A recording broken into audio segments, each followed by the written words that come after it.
Can anyone catch them, do you think? Yes, of course.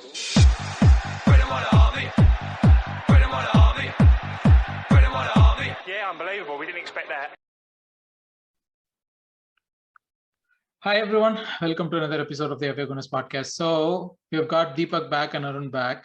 Hi Deepak, Hello. hi Arun, and we have got a celebrity among us. From Vada London podcast, Arun's podcast. So Aravind, the eternal optimist. Hi Arun. Vanakkam. Hi. So we are grouped here to talk about the Leeds game, which was surprisingly more positive than I thought. I mean, we all predicted a victory in the Leeds game, but we never thought that we would go for this kind of a victory, right? So that was my first reaction. Arun, what was your first reaction after the game? Oh, I wasn't expecting a win. I thought it was going to be a draw given all that was happening to Leeds and our luck with fixtures like this. But it was surprising to see the team go 3-0 up in like 30 minutes. I wasn't expecting that. Overall a very good game. I would say a very good game, definitely. With 11 shots in the first half alone, Aravind, how happy were you with the attacking play of the game? This is the closest we've come to Wenger ball, peak Wenger ball. I think this is what Arteta ball. Arteta ball. This is what you are led to believe, and I've been bought into the process since day one. But I think a lot of naysayers should probably start seeing the light at the end of the tunnel. Talking about the naysayers, Deepak. It's too soon too. So that's where the question is, Deepak, right? Like there is one point where we could say that Leeds are a very depleted side, right? They had like when they went for the second substitution, the bench had players who have not played. All the players on the bench were like, none of them had any PL experience.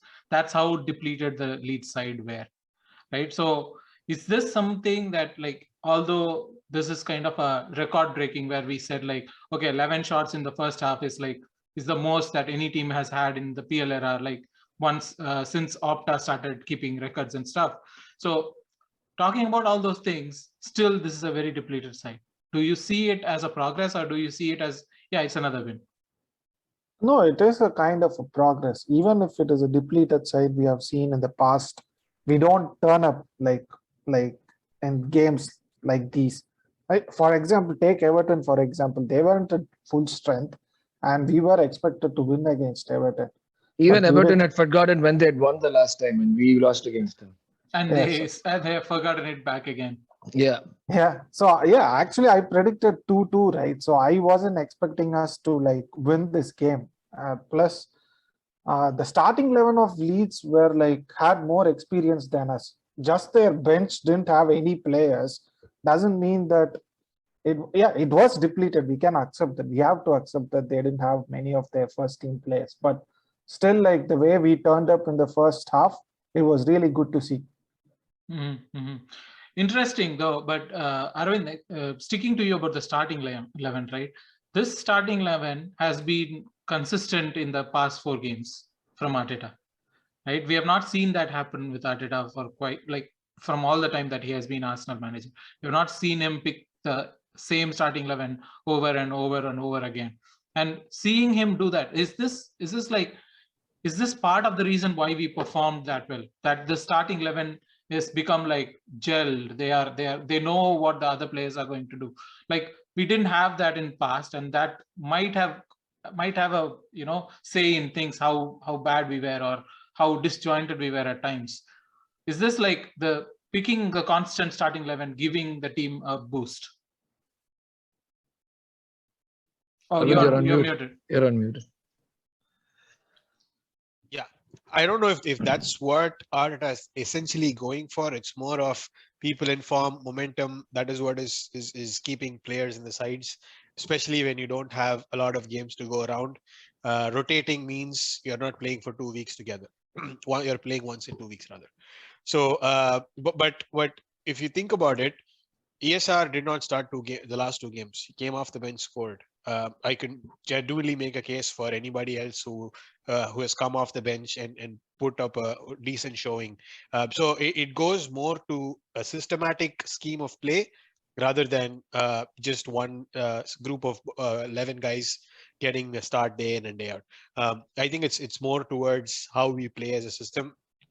And you also have strengths of players and complementing styles of play to strengths of players. We saw that when Tomiyasu was taken out, replaced by Cedric, and we immediately switched from an inverting right back to an overlapping right back. So we had the full width of the pitch.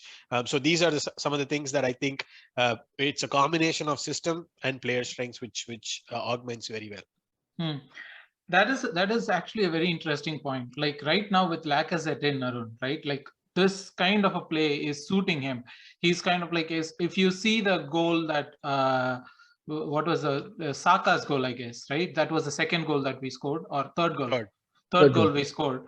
Like Saka drove in from the right, and then he lays the ball off to Lacazette, who places a very good ball to Xhaka, who kind of misses it, and then Saka picks it up and he scores off the deflection. Similar kind of play, like similar kind of a through ball was played by Lacazette last game, where he put Martinelli through, right?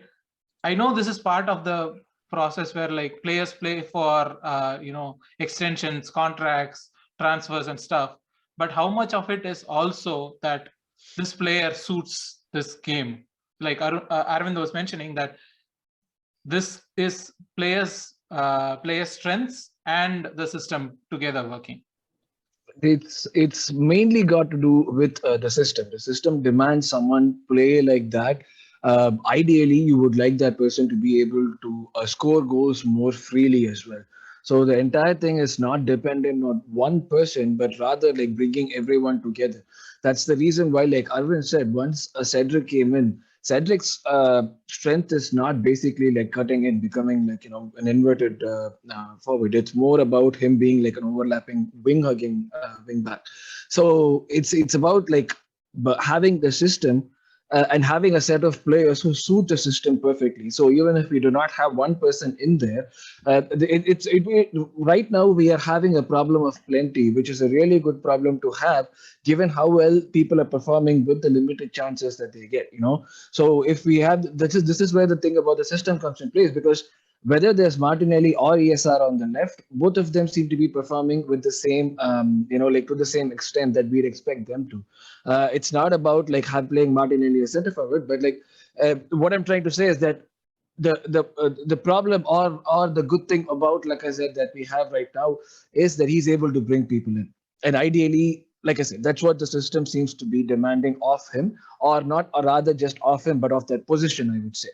So the new person coming in, be it Dusan Vlahovic, if I could dream, or like, or someone like a DCL, even, or someone like an Ivan Toney, or any striker that we are being linked with is not an out-and-out like twin Haaland. Of course, yeah. For good measure, let's add him in there as well. Why leave him out? Like, but the realistic targets that we usually are being linked with are all people who are not prolific goal scorers. They're all people who are more team men, who have their, like, say, you can expect like 10 to 15 goals in a season from DCL. Maybe if he comes and plays in the system, if his skills are best exploited, he could probably score 20 goals. But that's probably the kind of striker that we are looking for right now. Not someone who can outright score goals, but a clinical finisher who doesn't miss the chances that he gets. Someone who has a better conversion rate than Lacazette. And at the same time, someone who can bring more people in. So for me, it's all about like the system rather than separating people out of it. Actually, I was hoping that we would talk about the transfers a little bit later, but now that you've started, let's get this rolling, right? Like Deepak, Arun touched upon a point, right? Like Lacazette playing this way, right?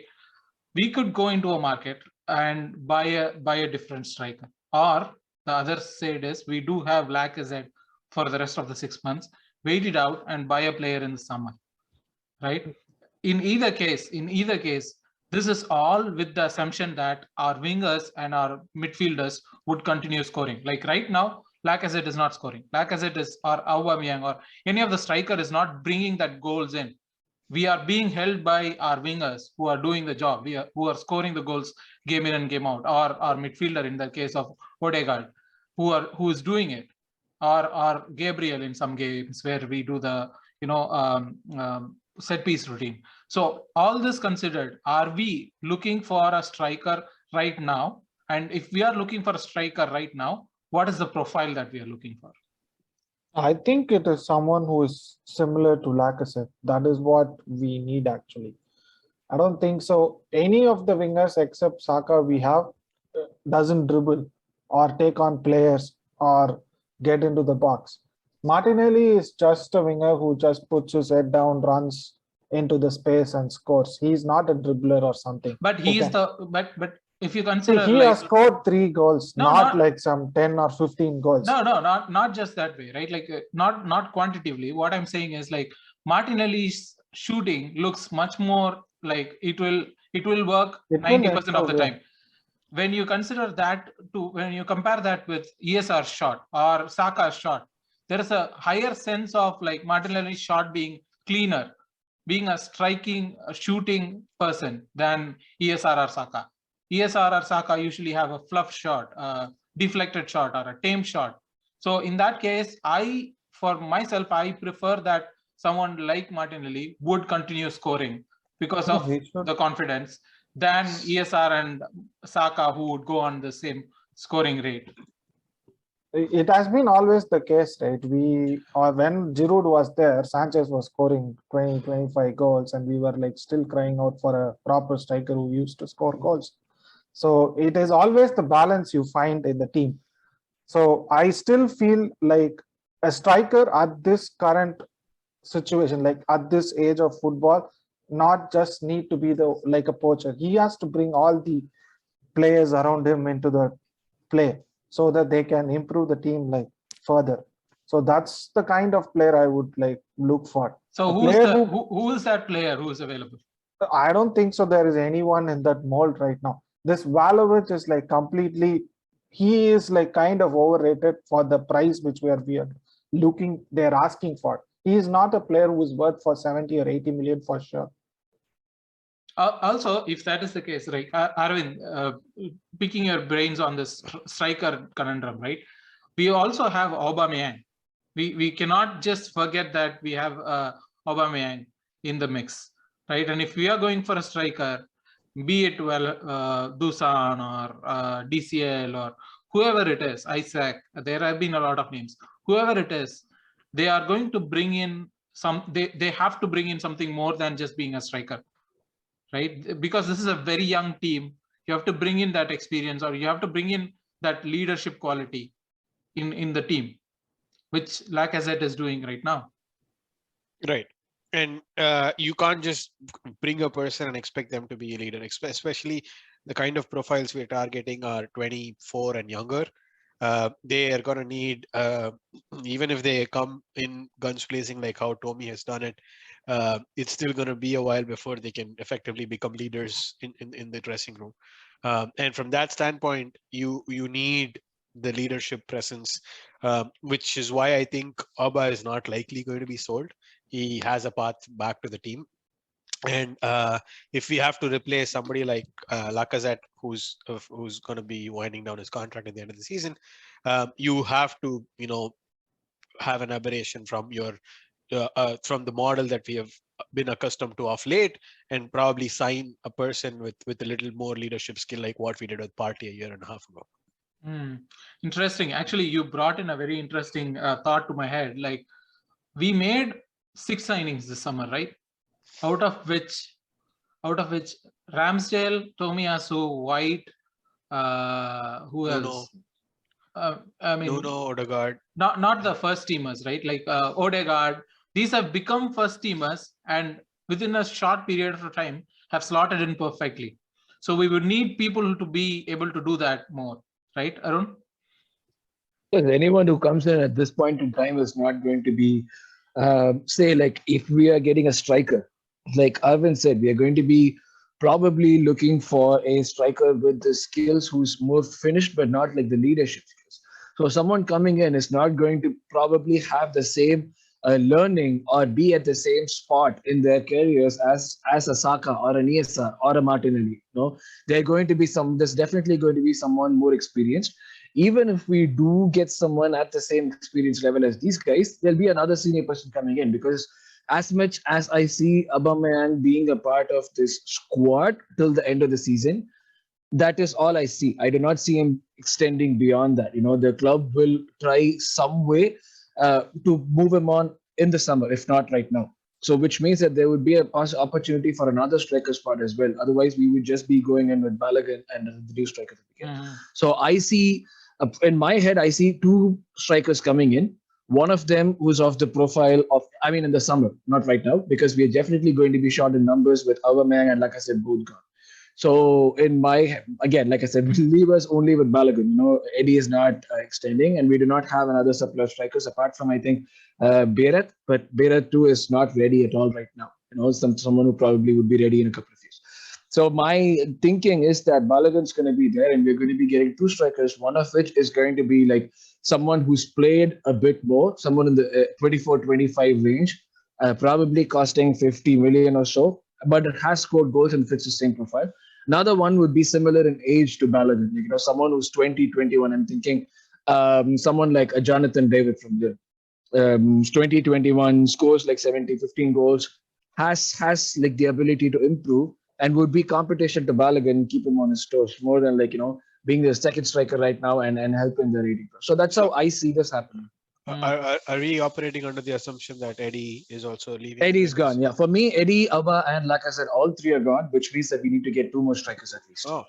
Actually, regarding Aubameyang, right, we are hearing that the freeze that Aubameyang is going through, it's coming from the high. Yeah, it's coming from Josh Kroenke. Yeah, that Josh is a very interesting one, right? Like it's very telling. It's very telling if that is indeed the case. I do not know how much of truth is attached to it. I'm not buying that. I don't know. Josh Kroenke, he owns the team. He doesn't run football operations. He's got Edu and Arteta. Like, if Josh Kroenke is involved, then it probably means Abba suddenly turned into a pimp. but I do believe that it could be Josh, because he has been mentioning that he is going to take more proactive things into his hands and stuff like that. And of late he has been doing these interviews, and I get I know we have not been big fans of Kroenke in general, but of late with his interviews it seems like he's trying more. I'm not saying I'm turning over to like accepting whoever they are, but I feel that he wants to take more control of Arsenal. They want to whoever at least made the decision, they made a good decision. No, but in a sense, Deepak, the eternal pessimist. No, but I it get why wasn't he's like pessimistic. How we are saying pessimistic? He has been pissed poor the entire season, except for 2 or 3 games. Who? Auba. Okay. He deserved to be dropped, at least to the bench. Well, there is an argument for that. Yeah, make the argument, Arun. I agree. He deserved to be dropped at least for a game or two. But your strikers have to find form by scoring goals, and for them to score goals, they got to play. And when you have like a lean run of fixtures where there are going to be some slightly easy games, like the likes of a depleted Leeds side and a Norwich side and a Sunderland in between with an EFL Cup, those are the kind of games you can hope for Auba to get back into goal scoring form.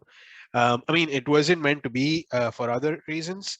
That's a different story. But I'm of the opinion that for a striker to be scoring, he's got to play a lot. Same with Lacazette right now. He's not found the net in the last 7-8 shots that he's had on target, but he's going to find one eventually. Deepak, do you want to counter that? This was the argument which was given at the beginning of the season. He had a EFL Cup game. He scored a hat-trick. We thought he would turn it around. He didn't. He had a run of 20 games. And he didn't score a lot. He didn't help with the team play. How Lacazette is currently doing, like bringing other players. We can say that, yeah, the wingers were also out of form, but still, we were seeing how poor the team was playing. One of the main reasons was Aubameyang. And I get it. It's not like he was the only reason that the sudden upturn in form. and plus, like, given that he has been having disciplinary issues, which I don't know whether it's true or not or something, but still he was deserved to be dropped. And yeah, good that he got a break. Probably he can come back and get into the team and see what he can do. If he doesn't do that, there is no point sticking with him. That's how I agree to that. Like, I mean, like, I know he's a talisman striker. He's done a lot for us and all that. But if he has been through a lean patch of form and he has had his disciplinary issues, which are coming into the light more right now. Plus the fact that, like, without him, the team seems to be playing better.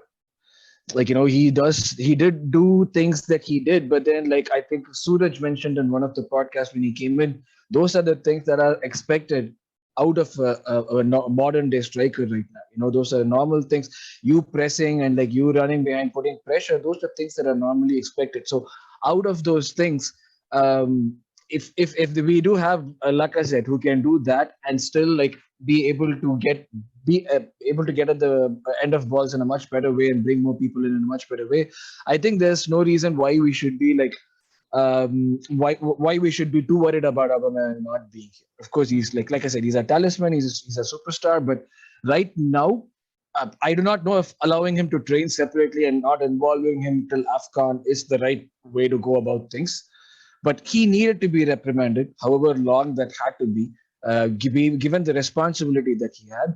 And that has to go on. Like, at least till I was thinking maybe, like, even if he doesn't get to play, he'll train with the team, but he'll go to AFCON, make a comeback into the team. But then with all the reports that we've been getting, it's making it seem more and more likely that there is being an active effort made to move on from Aubameyang towards the next iteration. That's what I'm seeing more and more as I see these things. As hurting as it is to, like, see that this man is being sidelined completely and, like, things are going on in that direction, it just seems like that's what the squad and the management want to do. But we have seen this happen once. Exactly. And we are seeing the same thing happen.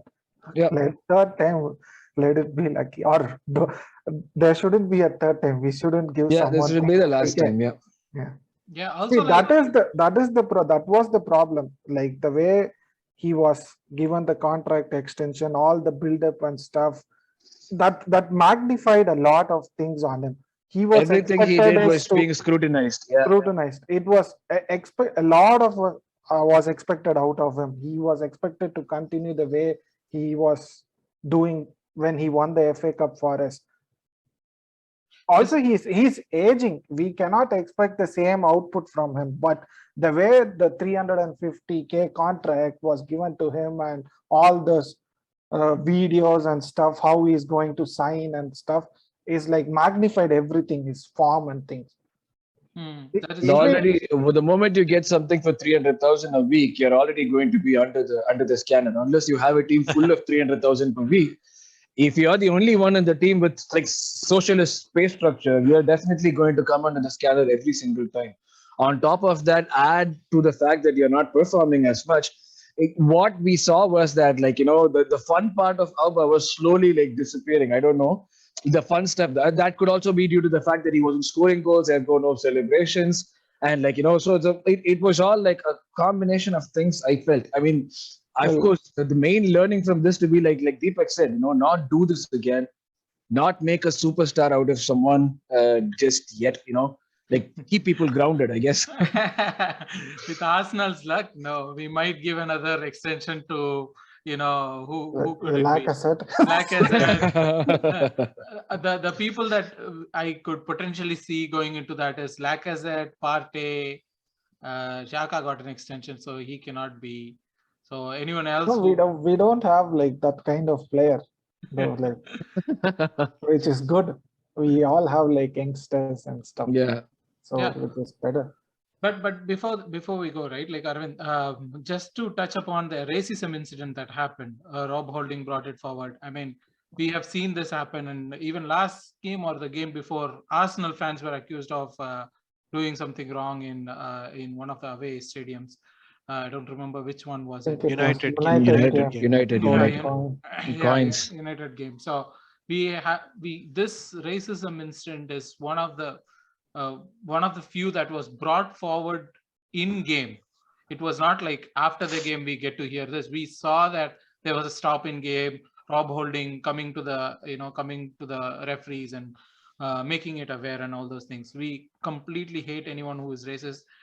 We are, as a podcast, we are against racism for sure. But this is something that is very new, especially when you hear the other audio. I don't know if you have heard the audio of Aaron Ramsdale, posted something on Instagram where they were yelling, they were singing songs. The lead fan were singing something, calling him names, bastards, and stuff like that. It was not racism, but the abuse keeps on increasing in football in general.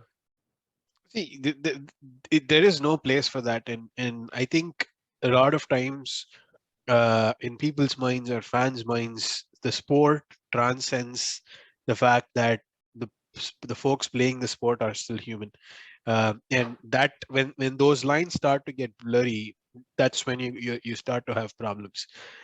We have to understand that they're humans. They have a life outside football, and when you are saying something that is really sensitive and you wouldn't like to be called that yourself, then I don't know why you're doing that to somebody. You're subjecting somebody else to the same treatment.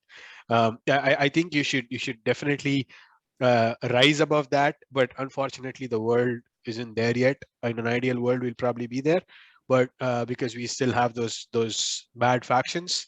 Awareness is one way. They can educate themselves, change themselves. If not, they're going to see how as a society we are progressing towards calling this kind of behavior out, making sure there is no place for that in the sport, and eliminating that.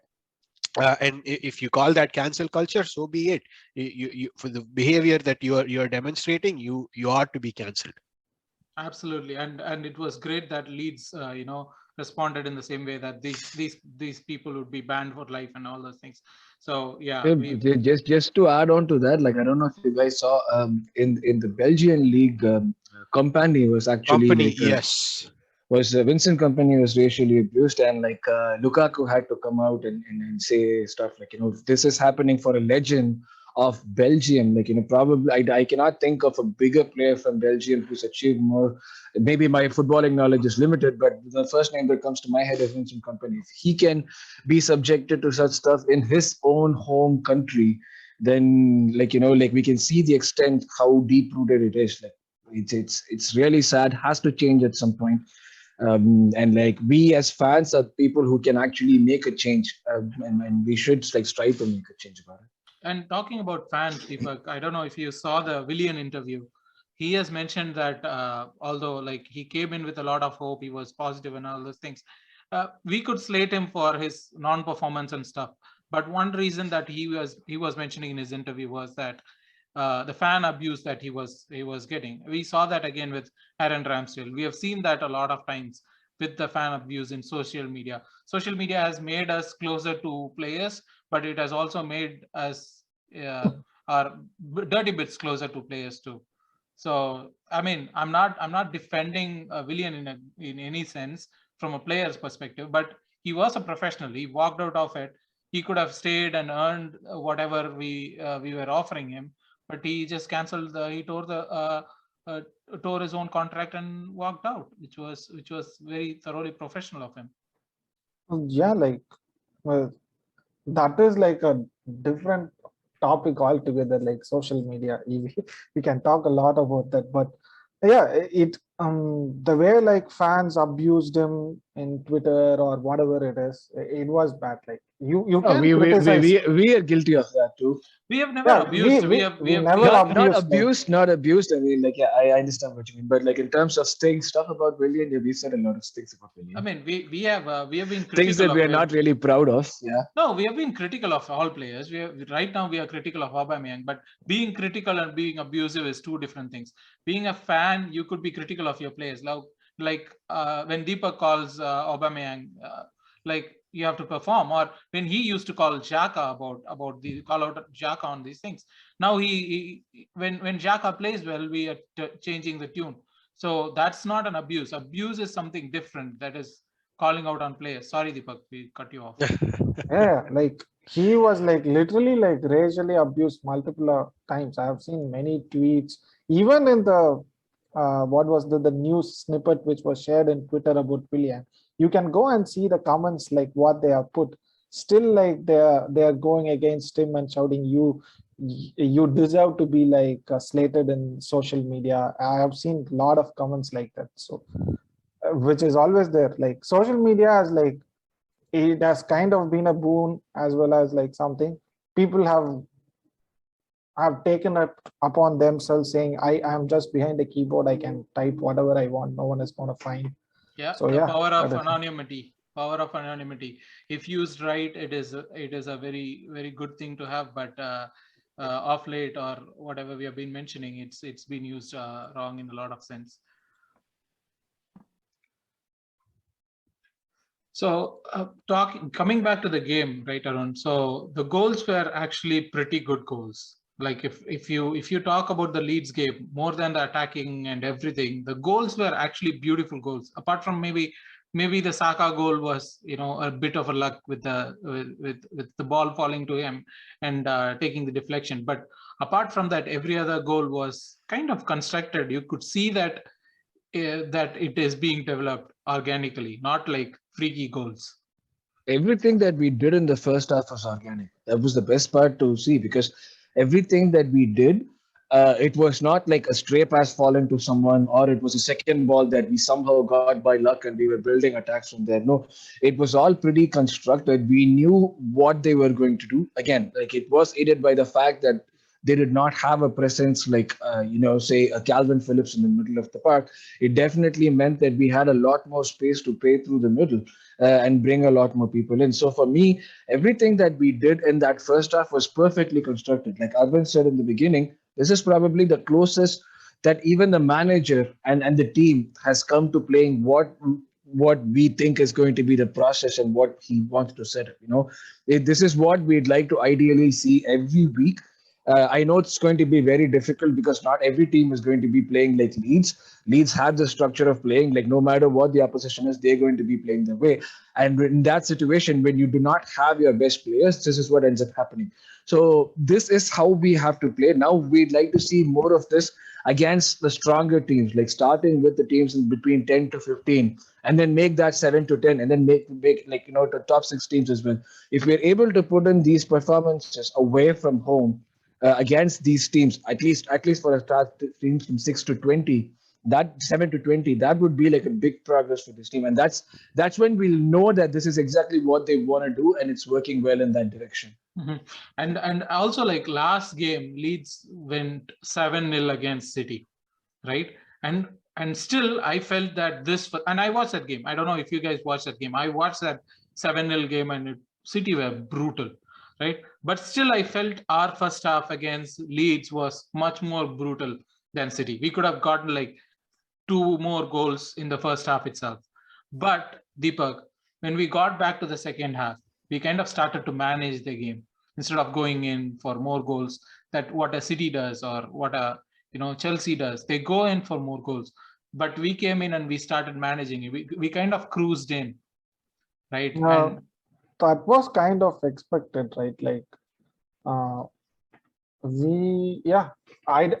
wanted us to go for more goals, like get our goal difference up, but yeah, it was kind of expected that we would like sit back and see like we could like counter, and yeah, we did score 1 goal, so I wouldn't complain too much about that.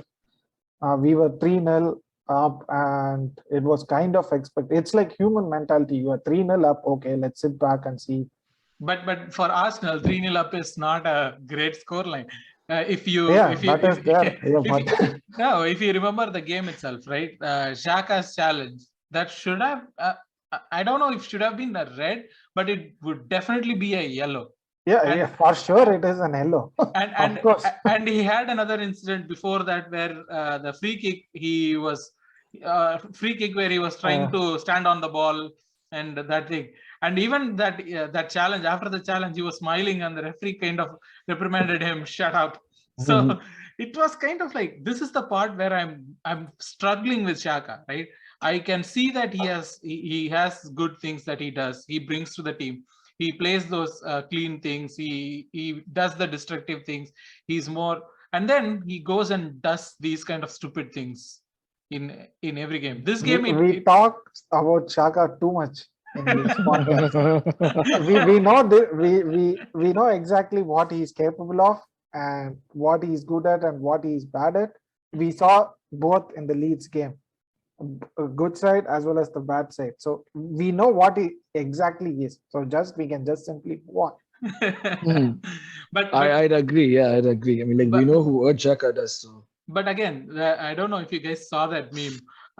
It was about like the Kane incident where FA was like, and the meme said like, if it was Granit Xhaka going, if it was me, it would have been red. That Kane incident was a really, we have talked about VAR, we have talked about referees a lot in this podcast, but still in the same game, Robertson gets a red for an incident, and Kane gets away with an incident. A few weeks back, James McCarthy, Crystal Palace, he almost snapped Saka's leg in half, and he got off with a yellow. Mm-hmm. So the standard of refereeing across the board has been inconsistent, is putting it mildly. Inconsistency is me going to the gym. I'm very inconsistent. But the kind of refereeing standards that Premier League is set year after year, like we see so many things that be addressed every season. But the one thing that has never improved is the standard of refereeing. VAR comes in, VAR is toothless. They change how you use VAR, it's still toothless.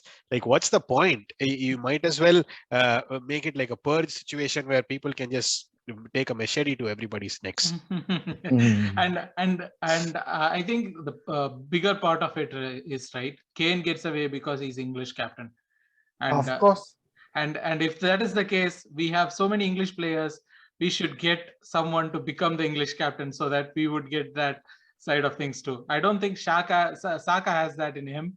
It should be either Ramsdale or Ben White who should be doing that. Mm-hmm. They have to first get into the England team, but which would happen in the future for sure. Yeah, but again, Aravind, of the Ben White incident, right? Like that was a penalty for sure, but that was not needed at that point in time, right? For me, it feels like of the two central defenders, I feel Ben White is the weaker one. Although we have just signed him and all those things, I feel that from even a transfer perspective, right? Like I feel that we need a left-sider centre back, because right side we do have. I'm not saying Rob Holding is a great person, but he could come in and do what Ben White does. He's a great person, probably not a great player. Rob Holding can come and do what Ben White does is not true. Not in the passing sense. That's a very important sense. That's what he's been brought for. Yeah, and that is a facet of Ben White's game that we are becoming accustomed to, and as an attack we tend to rely on. So if you take that out, the goals that you're getting from the midfielders, that you're going to see a direct impact to that. No, I get it from that perspective. But what I'm saying is, from this transfers perspective, we need a left-sided centre back.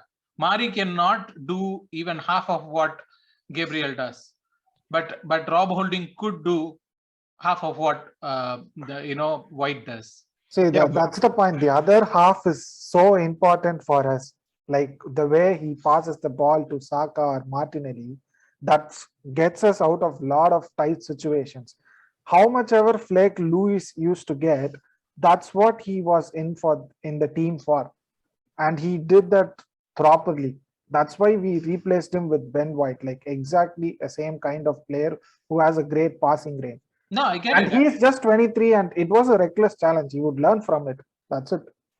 No, but still, okay, I get that. But Aravind, the point is, right, from a transfer perspective, we could get we need a centre back. Or am I wrong? It depends, because we got Omar Rekik that is coming from academy. We have the other guy who's on loan at Millwall. But I don't really know how you're going to justify. If you need a centre back, you need to sell somebody. We have Chambers, who is a makeshift right back / centre back. We have Pablo Mari, we have Rob Holding. So that, and with the two starters with and Kolasinac, who could play left centre back. And next year Saliba is coming back. So you have the centre back room that's pretty full at the moment. If you need to bring somebody, you got to let go of somebody else. And there are people coming from the academy too. So it really depends on what you're doing. And I don't really agree with the fact that you need a left-footed centre back for the left side. Virgil van Dijk is right-footed. He still plays on the left side, and he does it really well. But not everyone is Virgil van Dijk. That doesn't. That's not the point. You can make that case for anything and everything. The point is that you can do that being a right-footed player playing on the left side. So if that is the case, then we are not looking for a centre back, but we should definitely be looking for a right back in case in the place of Tomiyasu. Because when I saw Cedric come in during this game, literally I was going like, shit, this player is still with us. I'd rather have Chambers play on the bench than Cedric does. I don't know why Cedric's starting. Or I mean, Cedric is being named at the bench. I'd much rather have Chambers than Cedric. Yeah, if you want to sign a right back, you have to sell 3 of them. You still remember we have Bellerin. Oh yeah. Oh yeah. To be honest, Bellerin can be a good makeshift. A backup right back. But will he be a backup right back? That's the question. That's a different question. So in that case, then we don't need a centre back. We don't need a right back. Then, we still have to sell a lot of players to buy players. We still forget that we have a lot of still dead weights in the team. But the way I don't think so. We would sign anyone in January. Not even loan spells. I think we might get a loan spell or 2. The maximum we probably will be getting is Jack Wilshere. That's it. I think we need a midfielder more than a right back or a left back or a centre back. But we do have midfielders. We do have like. Don't don't talk about numbers. Yeah, but Partey is going to be gone for AFCON. Elneny is going to be gone for AFCON. If AFCON happens, which seems unlikely with the current scenario, but even then we don't have games to go around. We do have Sambi. We do have Partey becomes injured? Sambi cannot fill for Partey for like 20 but I don't think we'll get someone if you're talking about Partey being injured for 25 games, he's probably taken his knee apart, which I'm not going to I hope that doesn't happen, but I can't really plan for that kind of a scenario, because then I'll have to have like a 45-man squad.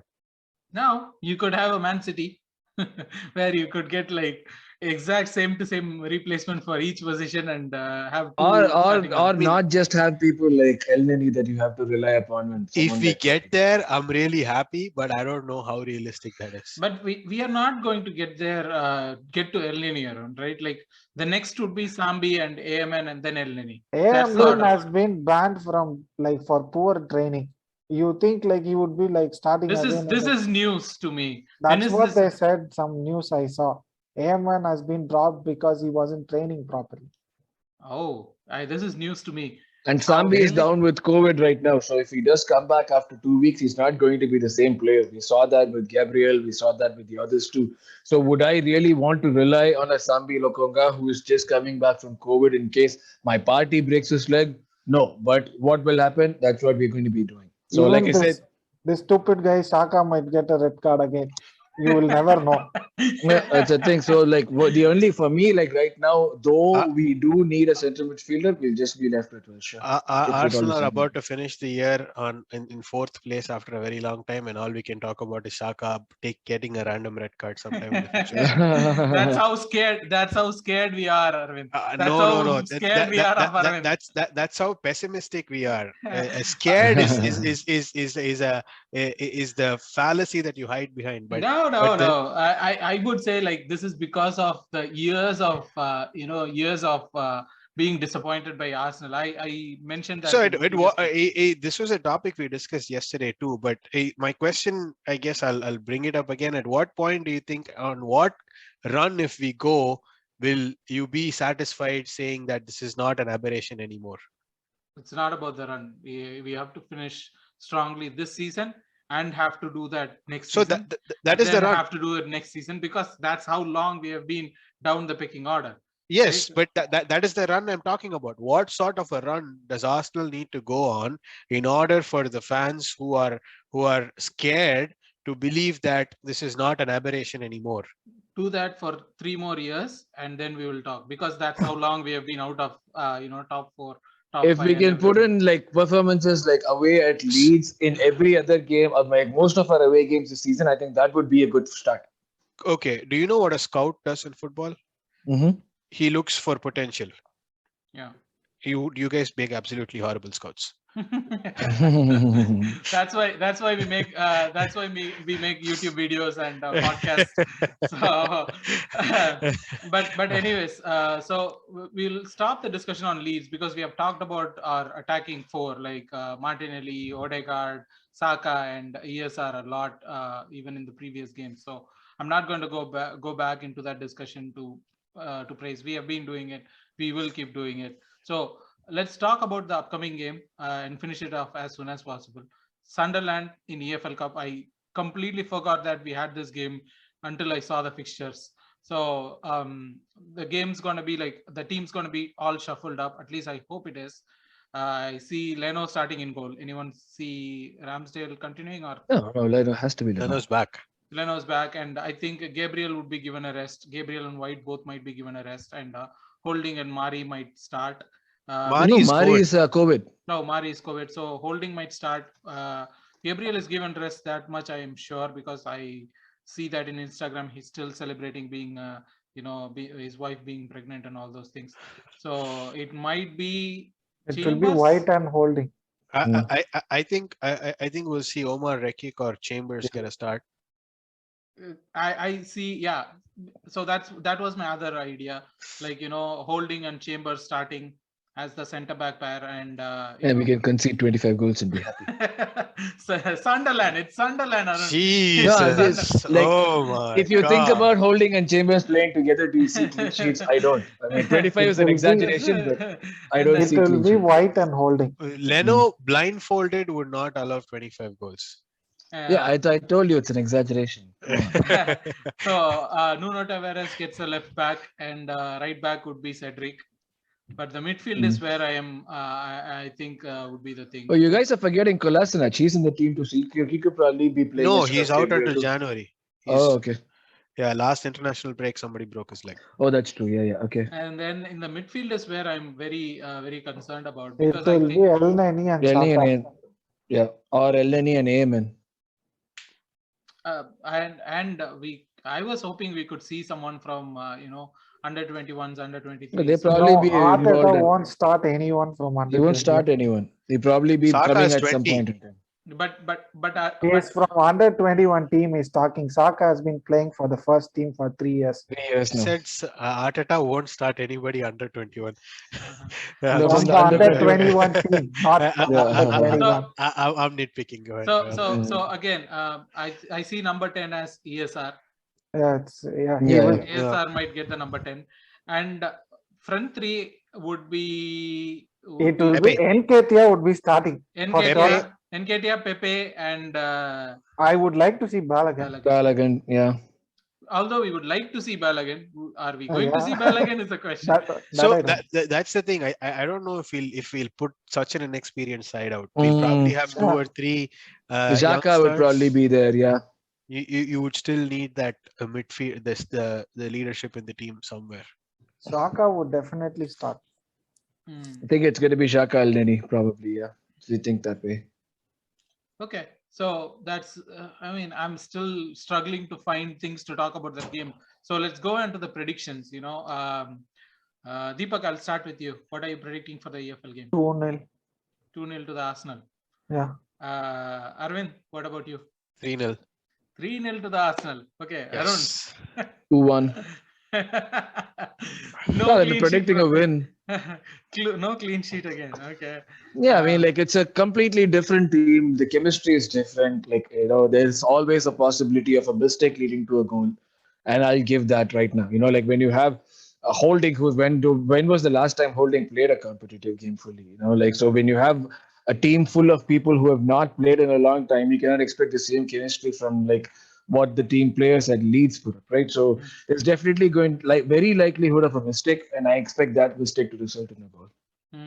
I hope that we get all the, we get all players, important players rotated, because we are going to go into a very congested fixture, at least for the next week or so.